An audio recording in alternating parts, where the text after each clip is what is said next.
నీ నమ్మకత్వం నిన్ను వర్ధిల్ల చేస్తుంది. నువ్వు నమ్మకం కూడా నేర్చుకో. వాడు వస్తున్నాడా, వీళ్ళు వస్తున్నారా, వాళ్ళు చేస్తున్నారా, వీళ్ళు వెళ్తున్నారా, వాళ్ళు పోలే పనికి పోతున్నారు ఈరోజు, నేను ఎందుకు పోవాలి, నేను కూడా పనికి పోతున్నాను. వాడు చెడిపోతున్నాడు, వాడిని చూస్తే నువ్వు చెడిపోతావు. చెడ్డవాడిని నువ్వు మాదిరి తీసుకుంటే నువ్వేమవుతావు? నువ్వు చెడ్డదాన్ని అవుతావు. నువ్వెవరిని ఆదర్శంగా తీసుకోవాలి? నీకంటే పై స్థాయిలో భక్తిగా జీవిస్తున్న భక్తుల జీవితాలని ఆదర్శంగా తీసుకుంటే నువ్వు బాగుపడతావు. మంచి వాళ్ళని మాదిరిగా తీసుకుంటే నువ్వు మంచివాడిగా మంచిదానిగా అవుతావు.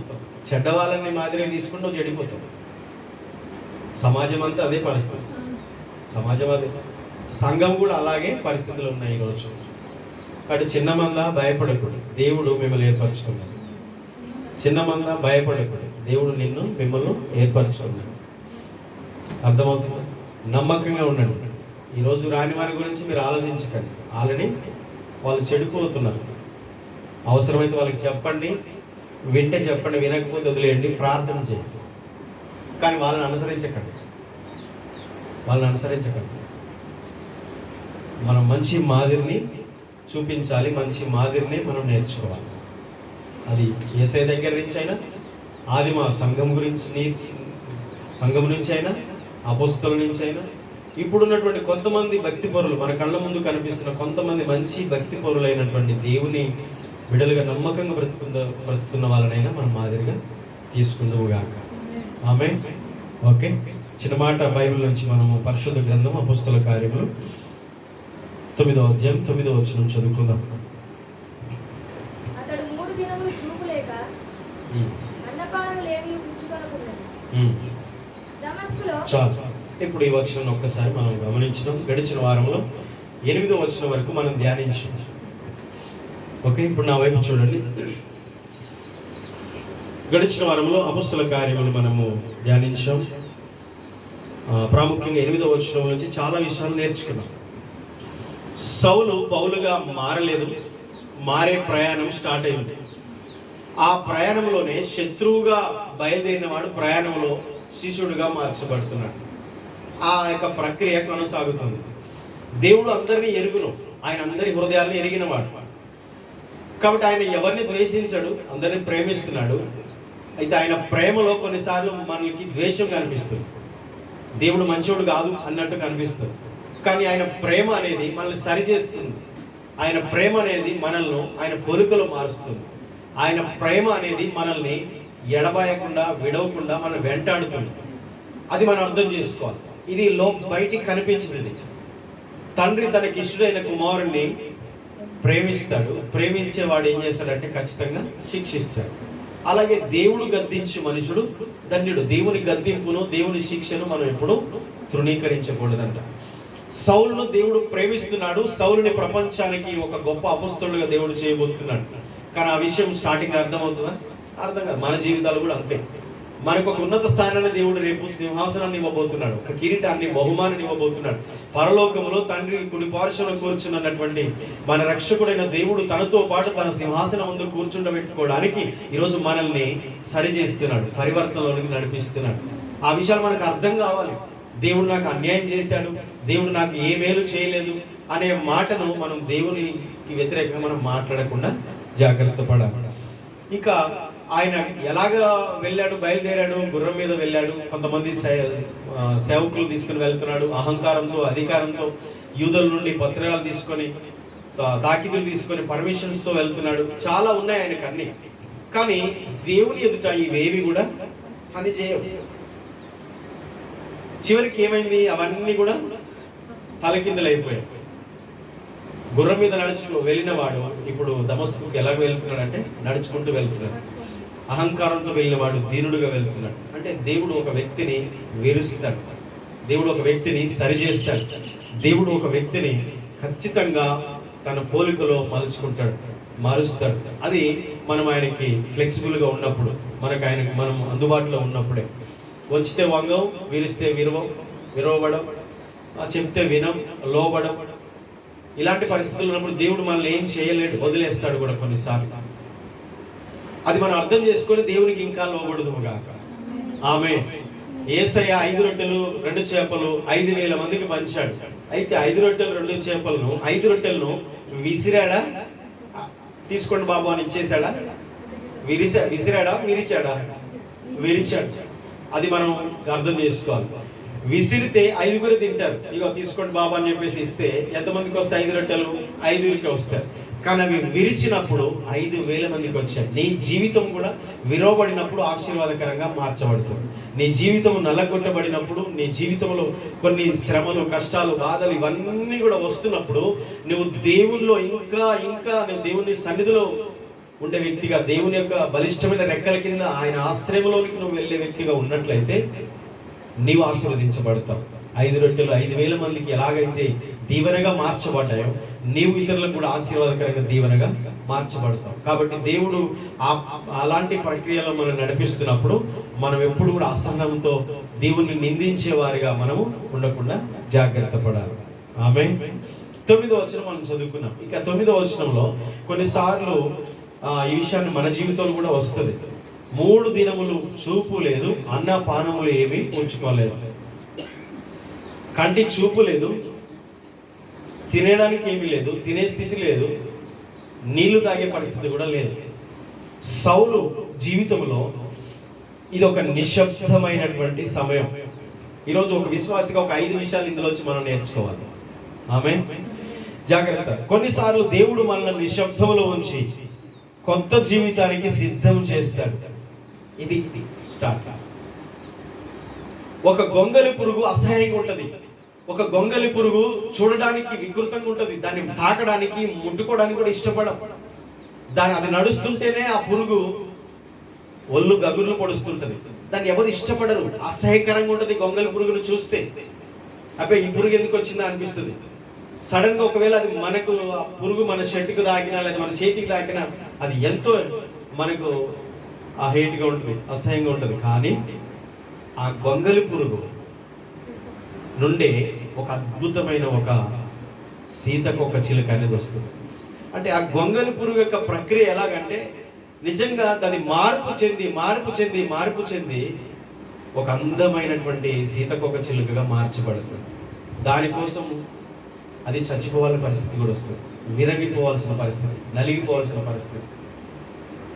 ఒక అనుభవంలోనికి మనం దేవుడు తీసుకెళ్తున్నప్పుడు ఆయన మనల్ని తన పోలికలో మార్చడానికి, మనల్ని ఉన్నతమైన వారిగా ఉంచడానికి. మరలా అపార్థం చేసుకోవద్దు. ఉన్నతమైన వారిగా అంటే ఈ లోకంలో ఏదో కోట్లు సంపాదిస్తాం, ఆస్తులు సంపాదిస్తామని కాదు. వాటన్నిటికంటే మించిన ఐశ్వర్యమును, ఆనందమును, ఆయన సమాధానమును, నెమ్మదిని, ఆయన దీర్ఘశాంతం వల్ల ఉంచి ఆయన ప్రేమను మన హృదయంలో నింపి పరలోకపు ఆనందాన్ని మన జీవితంలో ఆయన నింపుతాడు. శాశ్వతమైన ఆనందం ఈ లోకం ఇచ్చినట్టుగా కాదు, నా శాంతిని మీకు ఇస్తానన్నాడు. అంటే ఈ లోకం కూడా శాంతి ఇస్తుంది, ఈ లోకం కూడా కొంత ఆనందాన్ని ఇస్తుంది. బాగా డబ్బున్నవాడు నాకేం తక్కువ అని ఆనందిస్తూ ఉంటాడు. కానీ అది ఉంటుందా? శాశ్వతంగా ఉంటుందా? ఉండదు. శాశ్వతమైన ఆనందం దేవుల్లో ఉంది. అది ఆయన మనకి ఇస్తాడు. ఆయన మనకు అది ఇవ్వడానికి మనల్ని ఆయన మార్గంలో నడిపిస్తాడు, ఆయన పోలికలో మనల్ని నడిపిస్తాడు. ఆ విషయాన్ని మనం గుర్తు చేసుకోవాలి. మనల్ని సిద్ధం చేసే ప్రక్రియ జరుగుతుంది. ఇప్పుడు సౌలుని దేవుడు పౌలుగా మార్చాలంటే సౌలు జీవితంలో ఈ అనుభవం ఉండనే వెళ్ళాలి. మరి మనకు వద్దా? నీ విశ్వాసాన్ని పరీక్షలు వద్దమ్మా, కష్టాలు వద్దా? మాకు ఏ పరీక్షలు వద్దాయా, ఏ టెస్టులు వద్దు, ఏ ఎగ్జామ్స్ వద్దు, మాకు ఏ కష్టాలు వద్దు అని అనొద్దు. నువ్వు ఆ మాట ఎలాగనంటే నువ్వు దాన్ని ఎలా రిసీవ్ చేసుకోవాలంటే దేవుడు నా చెయ్యి విడిచిపెట్టలేదు. ఆమేన్. భక్తుడు ఒక పాట పాడతాడు, నడిపిస్తాడు నా దేవుడు, శ్రమలోనైనా నన్ను విడువడు. నడిపిస్తాడు నా దేవుడు, శ్రమలోనైనా నన్ను విడువడు. అడుగులు తడబడినా, అలసట పైబడినా, అడుగులు తడబడినా, అలసట పైబడినా, చేయి పట్టి వెన్ను తట్టి చక్కని ఆలోచన చెప్పి, చేయి పట్టి వెన్ను తట్టి చక్కని ఆలోచన చెప్పి నడిపిస్తాడు నా దేవుడు, శ్రమలోనైనా నన్ను విడువడు, నడిపిస్తాడు నా దేవుడు. శ్రమలోనైనా నన్ను విడువడు. హల్లెలూయా చెప్తామా? ఎందుకు హల్లెలూయా చెప్పాలి అంటే ఆయన నడిపిస్తాడు. అయితే శ్రమలోనైనా నాకు తోడుగా ఉండి నన్ను నడిపిస్తాడు. శ్రమలోనైనా నన్ను విడువడు. అంటే శ్రమలు వస్తాయా? దేవుని నమ్ముకుంటే అగ్నిగుండంలో వేయబడతారా? ఏమ్మా నోరు తెరవండి. దేవుని నమ్ముకుంటే సింహాల భూమిలో వేయబడతారా? పడతారా? దేవుని నమ్ముకుంటే సహోదరుల చేతనే గోతులో తోయబడతారా? దేవుని నమ్ముకుంటే నిందలు వచ్చి చెరసాల వేయబడతారా? ఎవరికి వచ్చినాయి? దేవుని నమ్మి ఆయన మార్గంలో నమ్మకంగా జీవిస్తున్న వ్యక్తులకు. రెండు తలపుల మధ్య బ్రతికకండి. ఉంటే ఇటన్న ఉండండి, లేదా అటన్న ఉండండి. రెండు తలంపుల మధ్య మీ జీవితము ఉంటే అది దేవునికి కాదు, లోకానికి కాదు. చాలా భయంకరమైన జీవితం అది. సంపూర్ణంగా దేవునికి సమర్పించుకొని వచ్చేయండి ఐగుప్తు నుంచి బయటికి వచ్చేయండి, యోర్దాను నది దాటి బయటకు వచ్చేయండి. అరణ్య అనుభవం ఎదురైతుంది. అరణ్యంలో నడవండి. దేవుడు పగలు మేఘస్తంభము, రాత్రి అగ్నిస్తంభములు తోడై నిన్ను ప్రమాణం చేసిన దేశాన్ని నడిపిస్తారు. ఆమేన్. అనుభవం వస్తుంది నీకు. అనుభవంలోంచి నువ్వు నడుచుదువుగాక. నడిపిస్తాడు నా దేవుడు. శ్రమలోనైనా నన్ను విడవడు. అడుగులు తడబడిన, అలసట భయపడిన, చెయ్యి పట్టి వెన్ను తట్టి నడిపిస్తాడు నా దేవుడు. చెయ్యి పట్టి వెన్ను తట్టి నడిపిస్తాడు. నడవలేక ఆగిపోయినవా? ఆయన చెయ్యి బట్టి నీకు వెన్ను తట్టి సపోర్ట్ చేసి ఆయన హస్తం నిన్ను నడిపిస్తాడు. ఆమేన్. అది దేవుని మీద పూర్తిగా నువ్వు ఆధారపడిన జీవితం అయితే ఈ అనుభవంలోనికి నువ్వు వస్తావు. నువ్వు మనుషుల మీద, లోకం మీద, నీ బలం మీద, నీకున్న జ్ఞానం మీద, ఈ లోకంలో నీకున్న తెలివితేటల సామర్థ్యం మీద నువ్వు ఆధారపడే వ్యక్తి అయితే ఏ రోజు కూడా నీకు నీ దేవుడు చెయ్యి బట్టి నీ వెన్ను తట్టి నడిపించలేడు. నా బిడ్డ వెళ్ళి నాతో అవసరం లేదు ఆమెకు అంటాడు. కానీ నువ్వు ప్రతి దినం ఆయన పాదాలు ఆశ్రయించే బిడ్డవైతే ఈ లోకపు యాత్రలో ఆయన నీకు తోడుగా ఉండి నడిపిస్తాడు. దేవుడు సౌలును నిశ్శబ్దములో ఉంచి 3 రోజులు చూడకుండా, 3 రోజులు తినకుండా, 3 రోజులు ఏమి తాగకుండా, కనీసం అతడు కదలకుండా చేసి దేవుడు ఏం చేస్తున్నాడు? ఒక గొప్ప అపోస్తలుడిగా సిద్ధం చేస్తున్నాడు. ప్రపంచానికి ఒక గొప్ప దీవెనకరంగా మార్చే, ఒక గొప్ప మార్చబడే ఒక వస్తువుగా, సాధనంగా, ఆయన పాత్రగా పౌలుని అక్కడ సిద్ధం చేస్తున్నాడు. దేవుడు నిన్ను సిద్ధపరిస్తే నువ్వెందుకు వద్దంటున్నావు? దేవుడు నిన్ను సిద్ధపరుస్తుంటే నువ్వెందుకు నో అంటున్నావు? ఎందుకు నువ్వు ఆయన చేస్తున్న దాన్ని నువ్వు కాదనుకుంటున్నావు? నిన్ను ఆయన నాశనానికి అప్పగించట్లేదు. నీకు వచ్చిన బాధలు, కష్టాలు, శ్రమలు ఇవేవి నిన్ను నాశనం చేయడానికి రాలేదు. విరగదీసి కొత్త సేవకు సిద్ధం చేస్తున్నాడు సౌలుని. ఏం చేశాడు? పెన్సిల్ పాఠాలు విన్నాం, వినయ్ పాస్టర్ గారు చెప్పారు, గుర్తుందా? చెక్ మారతో దాన్ని ఎందుకు అవసరమా? అవసరమే. ఒక గొప్ప ఆర్ట్స్ వేయడానికి, అది ఎంతో దీవెనగా ప్రపంచానికి ఒక విలువైన అటువంటి బొమ్మలను అందించడానికి పెన్సిల్ చెక్కబడుతుంది. దేవుడు నిన్ను చెక్కేది కూడా దీవెనకరంగా ఉండడానికి. హల్లెలూయా. అది ఎప్పుడు మర్చిపోవద్దు. ఇక 2-3 విషయాలు చెప్తాను, నేను ముగిస్తాను. కొన్నిసార్లు మన జీవితంలో వచ్చే చీకటి రోజులు అవి శిక్ష కాదు. చీకటి అంటే మనకి ఏమి కనిపించదు, తడువులు ఆడతాం, ఏమి తోయేది కూడా, ఏం భవిష్యత్తు ఏంటో తెలియదు, ఏం జరుగుతుందో తెలియదు, ఏమి అర్థం కాని మనసు, అది ఏమి అర్థం కాని హృదయం, అది ఆ టైంలో ఏమీ అర్థం కాదు, ఏమి దిక్కుదోచదు. అదే చీకటి. పౌలు జీవితంలో, సౌలు జీవితంలో అదే ఆ చీకటి రోజులనట దేవుడు అది శిక్షగా కాదు కానీ అది అతనికి పరివర్తనకు సిద్ధపాటు. అతనిలో ఒక పరివర్తన రావాలి, మార్పు రావాలి. ఆ అనుభవంలోనికి దేవుడు తీసుకొస్తున్నాడు.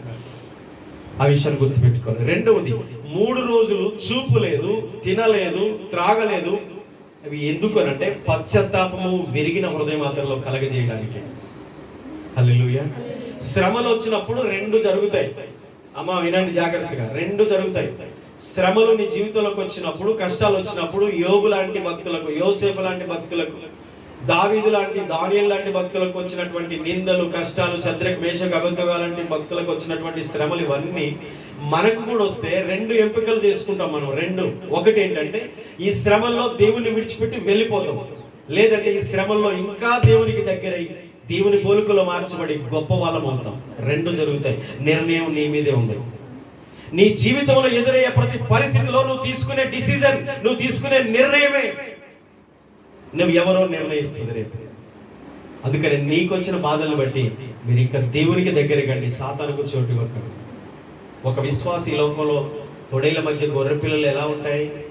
హ్యాపీగా ఎంజాయ్గా ఉంటాయా? ఉండవు. శత్రువుల మధ్య గొర్రె పిల్లలు తోడేళ్ల మధ్య ఎలా ఉంటాయంటే జాగ్రత్తగా ఉంటాయి. అంటే ఒకవైపు వాటికి ఇబ్బందికరమైన పరిస్థితి, కానీ వాటికి తెలుసు వాటి కాపరి వాటితోనే ఉన్నాడని. తోడేళ్ళకి తెలియదు, గొర్రెల కాపరి గొర్రెలతో ఉన్నాడని.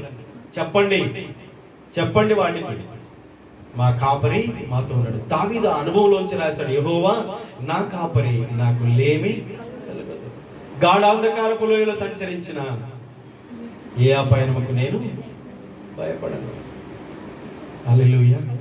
అందుకనే ఆ విషయాలు మన జీవితంలో ఎదురవుతున్నప్పుడు మనం మంచి నిర్ణయం తీసుకోవాలి. దేవా, నన్ను పరీక్షించి ఈ అన్ని బంగారం కొలుగులో వేయబడినప్పుడు అది ఎలాగైతే మేలిమి మంచి బంగారంగా, ఒక విలువైన బంగారంగా మారుతుందో, నా జీవితం కూడా ఇలాంటి శ్రమల కొలుగులో కూడా వెళ్తున్నప్పుడు నేను విలువైన వ్యక్తినిగా మారాలంటే దేవా, నీవు నా చేయి పట్టుకొని నడిపించు, నేను నీతోనే ఉంటానయ్యా, నిన్ను విడిచి ఎక్కడికి వెళ్ళగలను?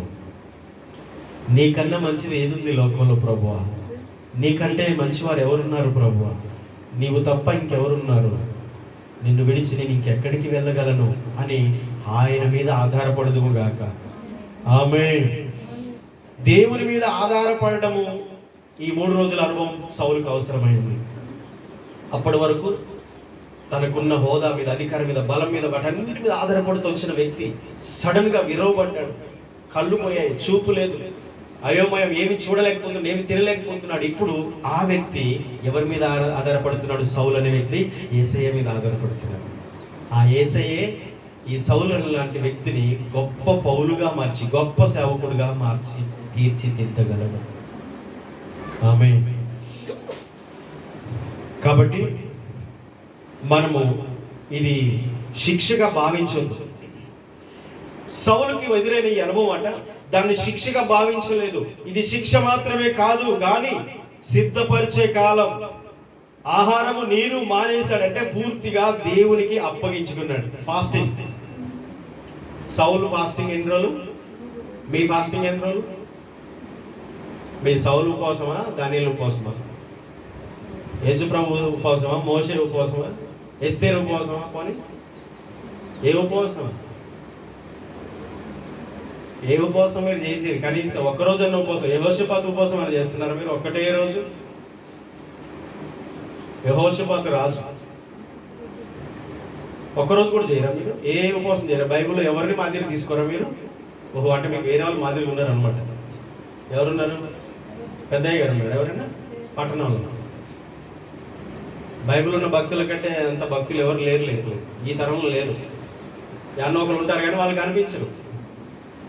పబ్లిసిటీ అయ్యే వాళ్ళందరూ కాదండి, మరుగై ఉంటారు చాలా మంది. ఇంకా దేవుని రేపు అక్కడికి వెళ్ళక కనిపిస్తారు, వాళ్ళు ఇక్కడ కనపడరు.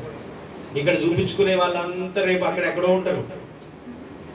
ఇక్కడ కనపడని వాళ్ళు రేపు దేవుని ముందు మొదటి స్థానంలో ఉంటారు. మనల్ని మనం కనపరుచుకుంటే అక్కడ ఉంటాం. అది దేవునికి కనపరుచుకుందాము గాక. ఏంటి పౌలుకి ఈ 3 రోజులు ఈ శిక్ష ఏంటి? ఇది శిక్షనా?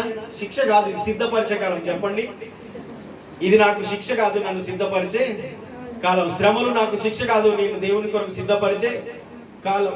నాకు ఉన్న బాధలు ఇవన్నీ కూడా నాకు శిక్ష కాదు, శాపం కాదు, ఇది దేవుని తీర్పు కూడా కాదు. దేవుని కొరకు నేను సిద్ధపడే కాలం అని చెప్పండి. దేవుని కొరకు నేను సిద్ధపడే కాలం. దేవుడు నన్ను సిద్ధపరుస్తున్నాడు. ఇప్పుడు నీకు ఒక బలహీనత వచ్చినప్పుడు ఆ బలహీనతకు నువ్వు ప్రార్థన చేసుకుని నీకు ఏదైతే తగ్గిపోయిందో అది ఇతరులకు చెప్పడానికి ఆ బలహీనత నీకు వచ్చింది. నువ్వు ఇతరులకు మాదిరి చూపించడానికి నీకు అనుభవం వచ్చింది. ఇతరులను బలపరచడానికి, ఇతరులను నువ్వు ఎంకరేజ్ చేయడానికి, ఇతరులకు నువ్వు మాదిరిగా ఉండడానికి దేవుడు నీకు అవకాశం ఇచ్చాడు. దాన్ని త్రోసిపుచ్చుతావా? నేను ఇతరులకు దీవెనగా మార్చడానికి దేవుడు నిన్ను నలగొడుతున్నాడు, వద్దంటావా? 5 రొట్టెలు విరవబడ్డాయి కదా, కొన్ని లక్షల కోట్ల మంది నోట్ల 5 రొట్టెలు 2 చేపలు ఎన్నిసార్లు రాలేదు? చిన్న పిల్లల కథల సండే స్కూల్ పిల్లల్లో కూడా 5 రొట్టెల కథ చెప్తారు. అంటే 5 రొట్టెలు ఎంత దీవించబడ్డాయి, 2 చేపలు ఎంత దీవించబడ్డాయి? ప్రతిసారి ప్రతి ఒక్కరు నోట వాటి మాట వస్తుంది. అంటే అర్థం ఏంటి? అవి ఆ రోజు విరవబడితేనేగా. వద్దా? నువ్వు విరవబడవు, నువ్వు ఇతరులకు పంచొద్దా? దేవుడు ఇతరులకు నేను దీవెనగా ఉంచునుగాక. ఆమేన్.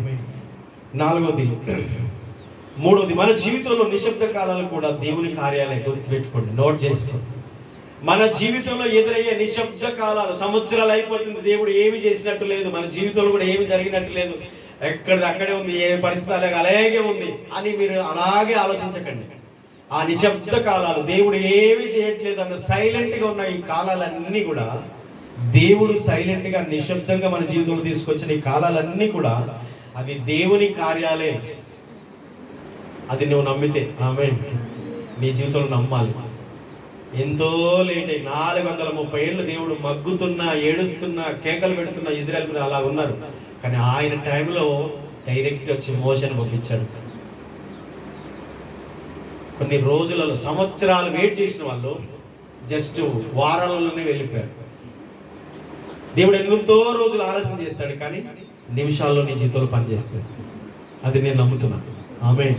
ఎన్నో రోజులు అందరూ అంటున్నారా, శాపం అంటుందిలే, వాళ్ళు ఏదో తప్పు చేశారు అందుకని వాళ్ళకి ఏం జరగట్లేదు, వాళ్ళు ఏదో పాపం చేస్తున్నారులే, వాళ్ళకి ఏదో శిక్ష వచ్చిందిలే, ఆయన ఇది శాపం, అందుకని వాళ్ళ కుటుంబాలు, వాళ్ళ జీవితాలు, ఎంతో మంది ఎన్నో అనుకోనండి.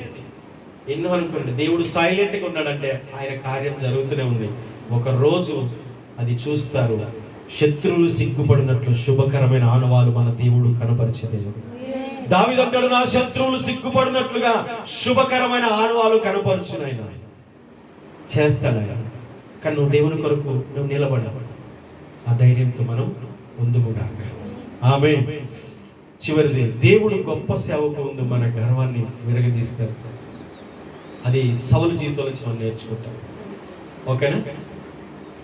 గొప్ప సేవకు ముందు సౌలు యొక్క లోపల ఉన్నటువంటి ఆ ప్రౌడ్ ఏదైతుందో, గర్వం ఏదైతుందో, ఈగో ఏదైతుందో కదా, అహంకారం, ఇవన్నిటి దేవుడు విరిచేశాడు. అంతే.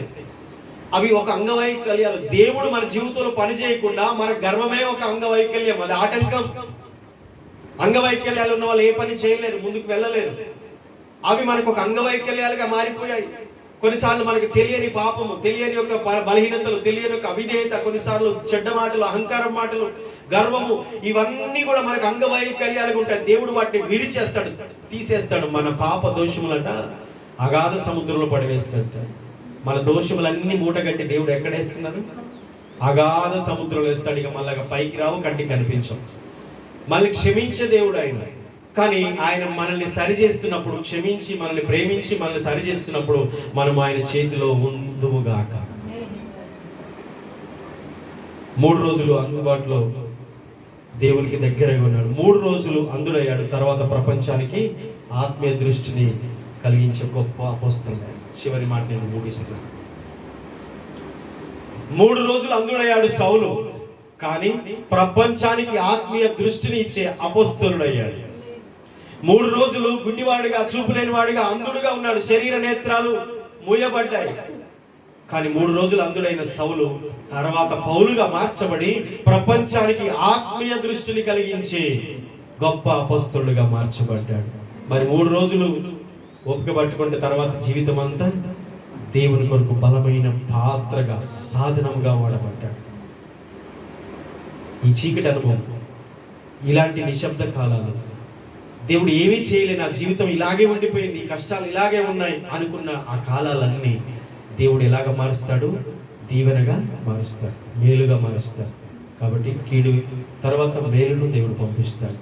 కీడు వెనక్కి ఆశీర్వాదాన్ని పంపించే దేవుడు. ఆయన మీద నమ్మకాన్ని కోల్పోకండి, విశ్వాసాన్ని వదులుకోకండి.